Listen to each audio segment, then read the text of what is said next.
You're redundant. We are voiding your $15 million buyout. The venture capitalist smirked, signing my termination. I walked out and disabled the live heuristic feed to the routing servers. By Monday morning, their $900 million merger goes entirely cold, and they are begging for my terms. Get your things and get out, Julian. You're redundant. And your little software engine? It belongs to Thorn Capital now. Don't let the security doors hit you on the way out. Christian Thorn threw the envelope across the glass conference table, a smug, punchable grin plastered across his 30-year-old face. His father, Charles Thorn, didn't even look up from his iPad. I didn't yell. I didn't threaten. I just took the envelope, slid it into my briefcase, and looked Christian dead in the eye. Understood, I said. 10 minutes later, I was in my car, typing a single command into my terminal. They thought they bought a company. They didn't realize they only rented the brain. I built Apex Logistics Solutions from a 2-room office in Chicago back in 2018. Back then, it was just me and my co-founder, Marcus. Marcus handled the sales and the client relationships while I lived in the terminal. I spent 18 hours a day writing what would become the Apex Core routing engine. It wasn't just a standard transit tracker. It was a dynamic, heuristic-driven dispatch matrix. It calculated real-time traffic, diesel fuel spikes, port congestion, and customs delay estimates on the fly. It took me 3 years of pure, uninterrupted development to perfect the predictive algorithm. By 2022, we had our first major fleet integration. By 2024, Apex was routing over 14,000 freight trucks across the continental United States daily. Marcus was a brilliant salesman, but he was terrible with personal finance.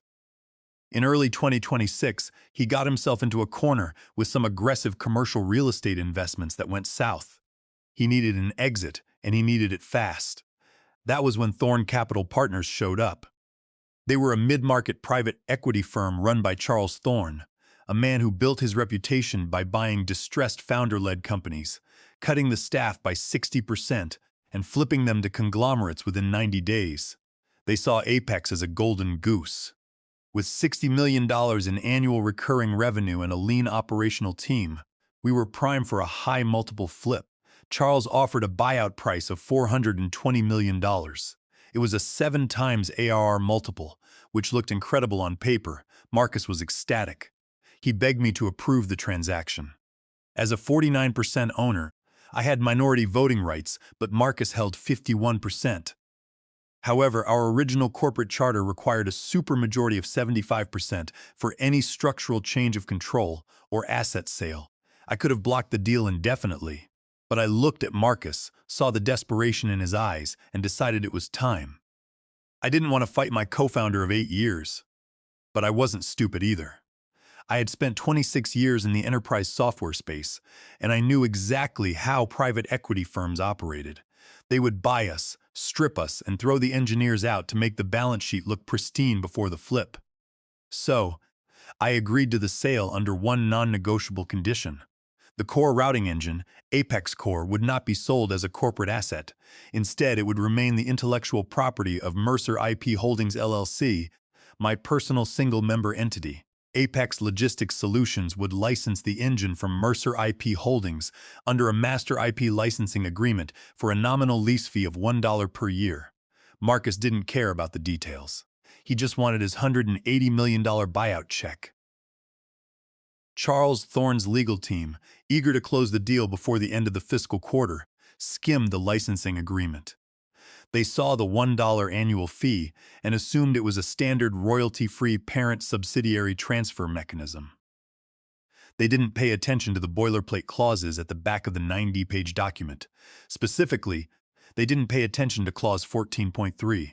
That clause, drafted by my corporate IP attorney Clara Vance, was my insurance policy.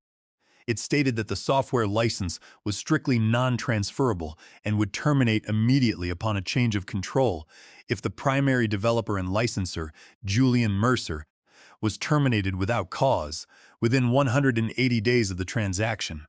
If the license was terminated, Apex Logistics Solutions would have exactly 48 hours to completely purge the Apex Core engine and all associated source code from their active servers. Any unauthorized use of the software past the 48-hour grace period would trigger automatic statutory damages of $50,000 per day, plus immediate injunctive relief. The acquisition was finalized on a rainy Tuesday in June. Marcus took his money and retired to a villa in Cabo, completely wash-handed of the business. I stayed on as chief systems architect, earning a comfortable base salary but waiting for the other shoe to drop. I knew Charles Thorne had already lined up his buyer, Global Transit Corp., a multi-billion-dollar logistics giant that wanted to acquire Apex for $900 million to integrate our routing tech into their global supply chain. It was a quick $480 million flip for Thorne Capital. But to make the deal attractive to Global Transit, Charles needed to show that the company could run without the high-priced founder. He needed to cut my salary and my equity buyout, which was set at $15 million upon my eventual retirement. On the Monday after the acquisition closed, Charles Thorne walked into my office. He wasn't alone. Standing next to him was a young man wearing a tailored designer suit, holding an expensive leather notebook. "This is Christian," Charles said, not bothering to shake my hand. "He's taking over as Chief Technology Officer. You'll report to him now, Julian. We need you to hand over the administrative credentials for the production environment and the master repositories today." Christian smiled, a thin, patronizing expression. I looked at the young man, who had exactly 3 years of experience at a boutique venture firm and had never written a line of production-grade assembly or compiled database systems in his life. I stood up, closed my laptop, and said, "I'll be happy to walk Christian through the architecture review, but the master repository credentials remain under my direct custodianship per the licensing agreement." Charles's eyes narrowed. "We'll see about that," he muttered. The battle lines were drawn. For the next 3 days, Christian Thorne made my life a living hell. He moved his desk into the glass office right next to mine and began questioning every single operational decision I had made over the last 8 years. He would walk into my workspace without knocking, demanding that I explain the core routing logic, the database sharding methods, and why we used a customized C++ compilation instead of a standard off-the-shelf framework. I explained that the custom engine allowed us to process dynamic route calculations in under 12 milliseconds, whereas standard commercial databases took over 2 seconds. 2 seconds in the logistics world meant trucks sitting at toll booths and warehouse docks idling, costing our clients thousands of dollars per minute in cumulative delays. Christian would just nod dismissively, writing notes in his leather book. The real clash happened on Thursday afternoon. Christian called a meeting with the entire engineering team. I sat at the back of the conference room, watching him present a slide deck filled with buzzwords like cloud-native transition, system optimization, and engineering synergy. He announced that the company was going to migrate the entire Apex core engine from our dedicated, secure bare metal servers in Chicago to a shared public cloud infrastructure.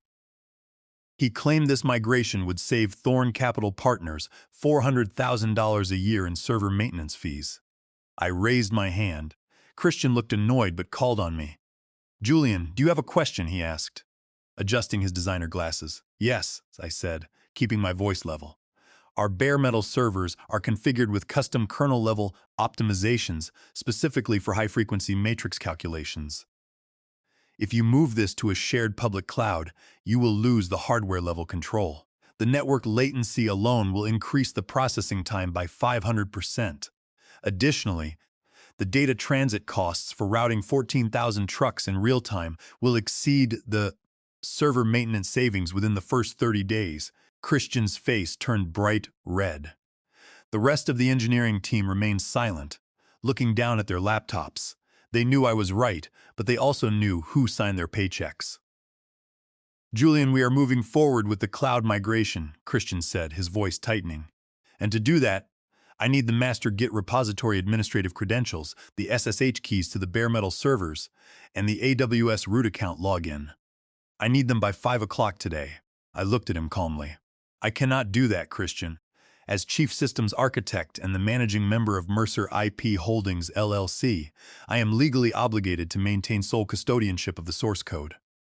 You have full read access to the deployment branch, and your team can deploy updates through the automated CI/CD pipeline. But the master repository and the root access keys remain under my control. It is written directly into the licensing agreement that your father signed last week. Christian slammed his leather notebook shut. This meeting is over, he snapped. An hour later, my phone vibrated.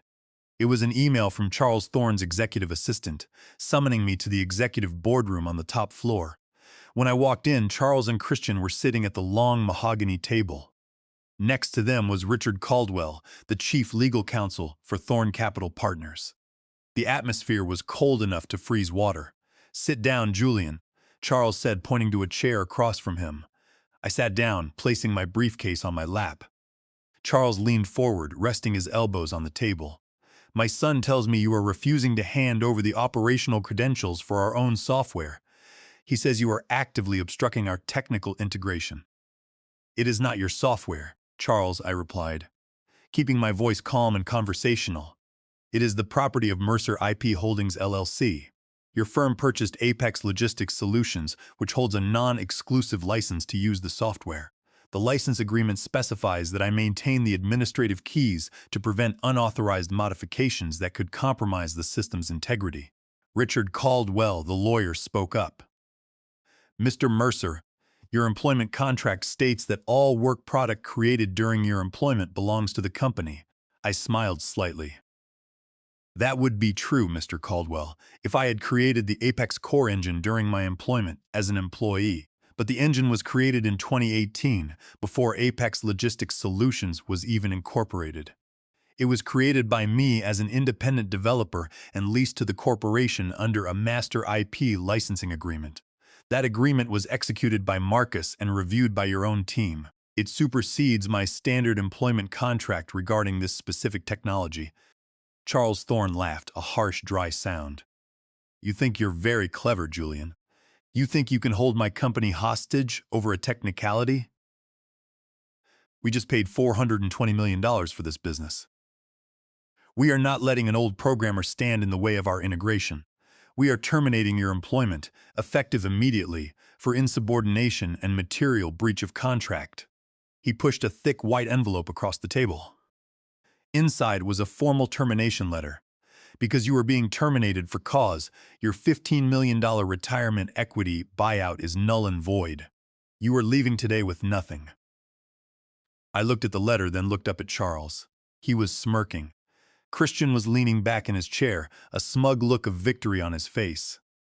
They thought they had won. They thought they had successfully stripped the founder, saved $15 million, and taken control of the technology. I took a deep breath, slid the termination letter into my briefcase, and stood up. I buttoned my suit jacket. "Understood," I said.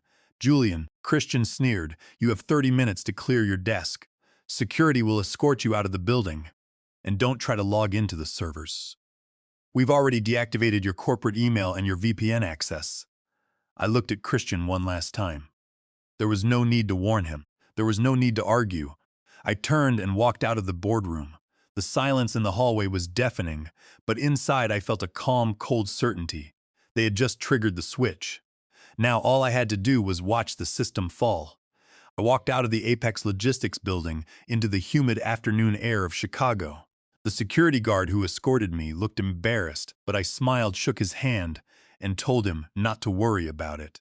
I got into my vintage dark green Aston Martin Vantage, placed my briefcase on the passenger seat, and drove home to my apartment in Lincoln Park. The drive was quiet. I didn't turn on the radio. I just focused on the road, my mind working through the sequence of events. As soon as I walked through my front door, I set my briefcase on the kitchen island and dialed Clara Vance's direct number. Clara had been my personal attorney and a close friend for 15 years. She was a brilliant corporate intellectual property specialist who had spent her career dealing with tech startups and predatory venture firms. "Julian," she said as soon as she picked up, "how did the transition meeting go?" "They fired me, Clara," I said, leaning against the counter. "About an hour ago. They claimed insubordination because I refused to hand over the master repository credentials and the root access keys. Charles Thorne signed the termination letter himself. They also voided my $15 million retirement equity buyout. claiming it was a termination for cause. I heard Clara chuckle on the other end of the line. For cause? Because you followed the terms of a legally binding contract they signed? That's not just arrogant, Julian. That's legally suicidal. Did they actually put that in writing? They did. I have the signed termination letter right here in my briefcase. It's signed by Charles Thorne as managing partner of Thorne Capital Partners and chairman of the board of Apex. Perfect, Clara said, her tone shifting to professional precision. They just walked right into the trap. Since they terminated your employment without cause. Because refusing to violate the licensing agreement is not legal cause. Within the 180-day post-acquisition window, Clause 14, 3 of the Master IP licensing agreement is officially triggered. The license for the Apex Core routing engine terminates immediately. What's our first step? I asked. I'm drafting the formal revocation of license and cease and desist notice right now, Clara replied. We will cite Title 17, United States Code, Section 106 regarding your exclusive rights as the copyright owner of the software. I will notify them that they no longer have the legal right to run, copy, display, or distribute the Apex Core engine. Under Clause 14.3, they have exactly 48 hours from the receipt of this notice to completely purge all Apex Core source code, compiled binaries and cached libraries from their active production servers, staging environments, and backup instances. If they fail to do so, we will file for an emergency preliminary injunction in the Northern District of Illinois and seek statutory damages of $50,000 per day under Section 504. I will send you the scanned copy of the termination letter now, I said, and I'll handle the technical side. After hanging up, I went into my home office. I sat down at my desk, booted up my custom-built Linux workstation, and unlocked my encrypted vault using my physical hardware security key. To understand what I did next, you have to understand how the Apex Core engine works. The engine is not a static piece of code that sits on a server. It is a live, dynamic system that requires continuous data streams to function. The routing algorithm relies on 3 main components: the core compiled engine, which runs on the Chicago bare metal servers, the active database shard, which stores current truck locations, and the live heuristic feed, which updates traffic, weather, and fuel metrics every 60 seconds. This heuristic feed is hosted on a private server owned directly by Mercer IP Holdings.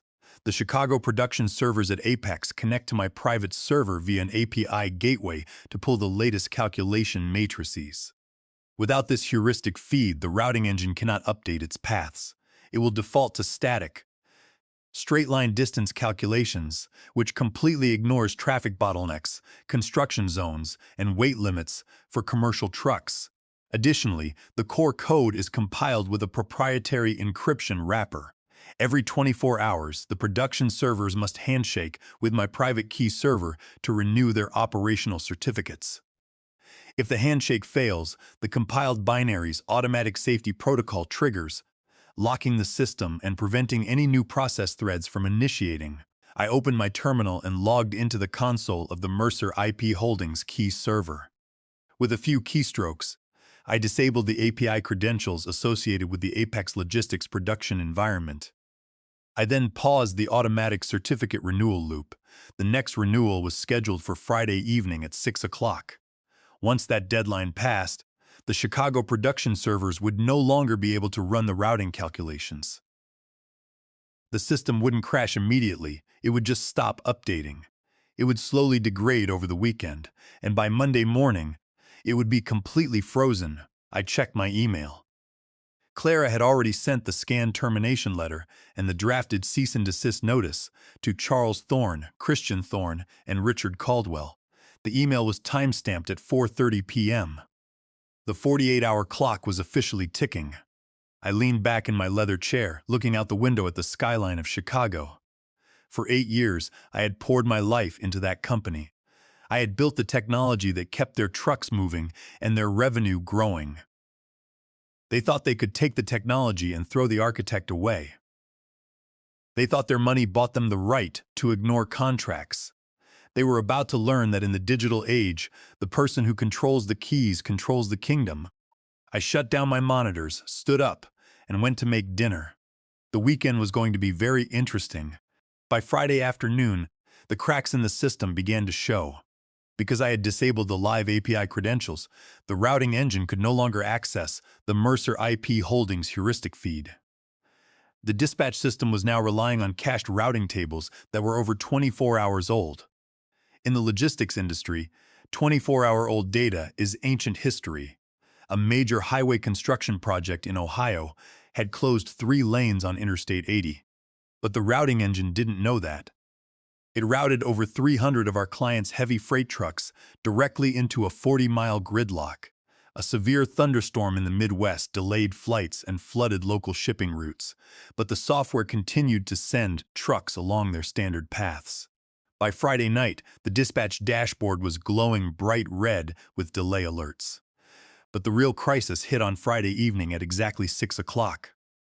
That was when the daily security certificate handshake failed.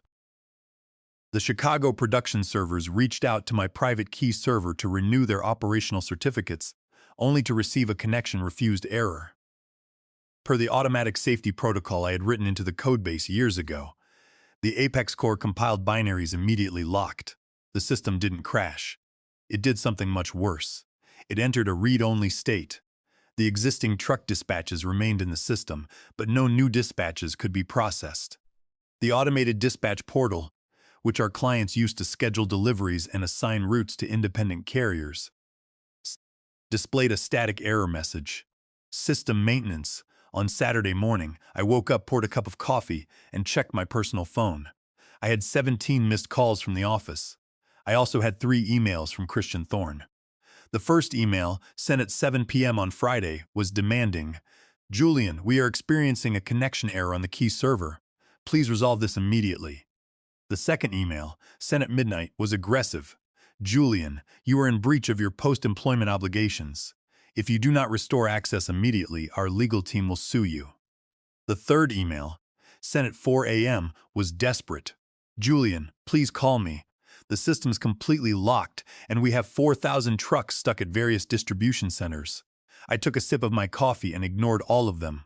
Later that afternoon, Clara called me. "Julian, I just off the phone with Richard Caldwell," she said, her voice filled with amusement. "He was screaming at me. He claims you are sabotaging the company. I told him very politely that you were simply complying with the termination of the license.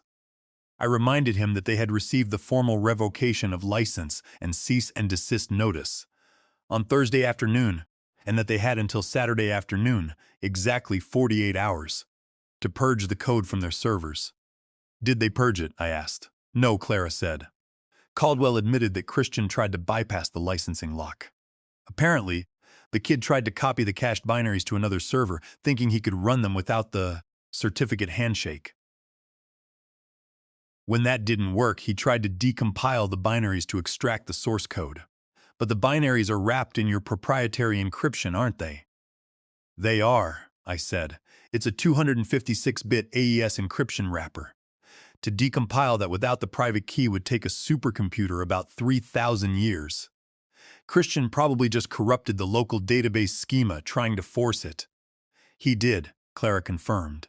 Caldwell said the entire staging environment is corrupted now, and it gets better. Global Transit Corp has a technical due diligence team monitoring the integration.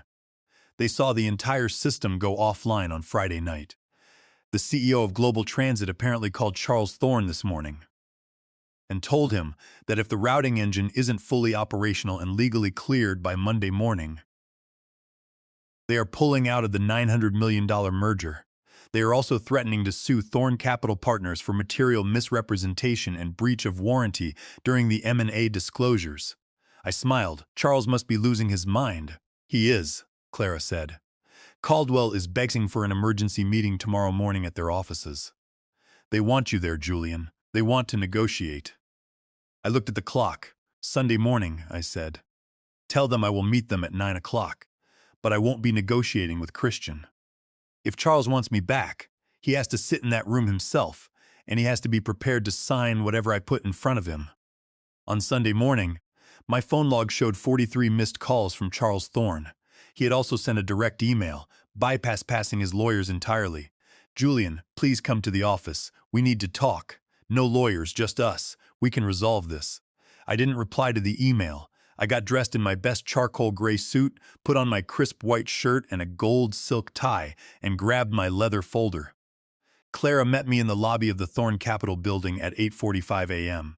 She had a manila folder under her arm containing the revised buyout agreement and the intellectual property transfer documents. "Are you ready?" she asked, looking at me with a sharp smile. "I've been ready since 2018, Clara," I said. "Let's go see how much they value their $900 million deal." We stepped into the elevator and pressed the button for the top floor. The corporate battle was about to reach its final act. The conference room on the top floor of Thorn Capitol looked like a war zone. Discarded paper coffee cups and half-eaten sandwiches were scattered across the mahogany table. Christian Thorn looked disheveled, his expensive tie undone, his hair messy and dark circles under his eyes. Charles Thorn looked 10 years older than he had on Thursday. He was staring at a printed spreadsheet, his hands shaking slightly. Next to them, Richard Caldwell was quiet, his briefcase open but his eyes fixed on the door. When Claire and I walked in, Charles stood up immediately. "Julian," he said, his voice hoarse. "Thank you for coming. Sit down, please." We sat down. I placed my leather folder on the table, while Clara opened her manila folder and neatly arranged her documents. Christian glared at me, but he didn't say a word. He looked like a child who had just broken his father's favorite toy and was waiting for the punishment. "Let's skip the pleasantries, Charles," I said, keeping my voice calm and conversational. "You have a $900 million merger with Global Transit Corp that is currently falling apart because your new CTO tried to run my proprietary software without a license and managed to corrupt your database schema in the process." Richard Caldwell leaned forward. "Mr. Mercer, your actions have caused significant financial damage to Apex. We could sue you for tortious interference and breach of fiduciary duty." Clara Vance smiled, a cold, predatory expression that made Caldwell immediately sit back. "Mr. Caldwell, please," she said. "Let's not waste time with empty threats. Your client terminated Mr. Mercer without cause. By doing so, they triggered Clause 14.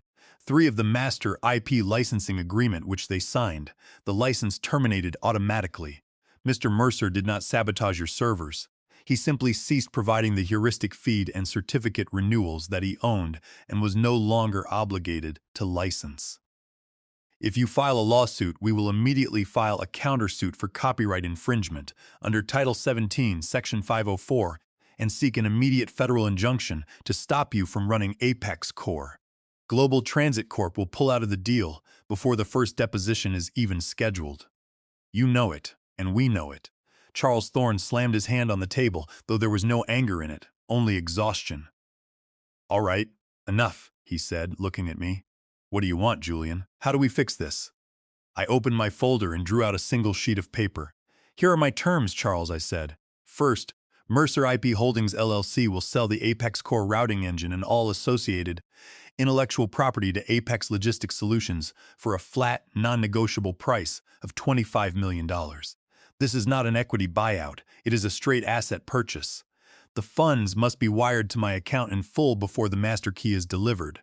Second, Christian Thorn will be removed from his position as Chief Technology Officer and will have no role, consultative or otherwise, in the management of Apex Logistics Solutions or the integration with Global Transit. Third, Thorn Capital Partners will pay the original $15 million retirement equity buyout that was detailed in my employment contract, plus a full release of all liabilities and claims against me and Mercer IP Holdings." Christian jumped up from his chair. $25 million? Plus the $15 million buyout? That's $40 million. You're insane, Julian. "Dad, we can't sign this. We can hire a team of engineers to rebuild the engine from scratch." I looked at Christian and let out a small, quiet laugh. "Christian, it took me 3 years of 18-hour days to write that engine, and another 4 years of operational refinement to get it to this point. If you want to rebuild it from scratch, go ahead. But Global Transit Corp wants a working system by tomorrow morning, not 3 years from now. By the time your new team writes their first line of code, Apex Logistics will be bankrupt from the client lawsuits and the $50,000 a day statutory damages we will collect." Charles Thorn looked at his son, his expression a mixture of disappointment and shame. "Shut up, Christian," he muttered. "Sit down." He turned back to me. The room was silent for a long moment. I could hear the hum of the air conditioning and the distant sound of traffic below. Charles knew he was cornered. He had tried to play corporate chess with a man who had built the board. If he signed, Thorn Capital would still make a substantial profit on the flip to Global Transit. If he didn't sign, the PE firm would lose the $420 million they had invested, and their reputation in the market would be completely destroyed. "Richard," Charles said, his voice barely a whisper. "Review the documents." Caldwell took the papers from Clara. He read through them quickly, his pen hovering. After 5 minutes, he looked up at Charles and nodded slowly. "It's clean, Charles. If we sign, the software is ours, the merger is back on, and the litigation risk is gone." Charles took the pen from Caldwell. He signed the documents without looking at me. Christian watched him, his face pale and defeated. Charles pushed the signed agreements back across the table to Clara. "The money will be wired within the hour," Charles said. "Once it clears, I expect the servers to be operational." Clara checked her laptop. As soon as the transaction confirmation appeared on her screen, she looked at me and nodded. "It's done, Julian. The wire has cleared." I took my laptop out of my briefcase, opened it, and logged into my private server. I restored the API gateway credentials, renewed the security certificates, and initiated the master handshake. Within 3 seconds, the status lights on the Apex Network Operations monitor on the wall turned green. The dynamic heuristic feed began to flow, and the system began processing the backlog of dispatches. I closed my laptop and stood up. "It was a pleasure doing business with you, Charles," I said. I picked up my briefcase. We walked out of the boardroom and took the elevator down to the lobby. The weight of the last 8 years was gone. I felt lighter than I had in a decade. 2 weeks later, the acquisition of Apex by Global Transit Corp was finalized for $900 million. But the fallout at Thorn Capital Partners was severe. The partners of the private equity firm, furious that Charles Thorn's nepotism and arrogance had cost them $40 million of their profit margin, held a vote. Charles was forced out of the firm he had co-founded, his career in corporate finance effectively over. Christian Thorn went back to junior venture analyst roles, his reputation as a tech executive ruined before it had even started. As for me, I bought a mid-century modern house overlooking the Pacific Ocean in Carmel by the Sea. I spend my mornings driving my Aston Martin along the Coast Highway and my afternoons working on new open-source software projects. I don't write code for corporations anymore. I write it for myself, because I learned that a company is just a collection of papers and buildings. The real value is in the mind that creates, and that is something they can never buy.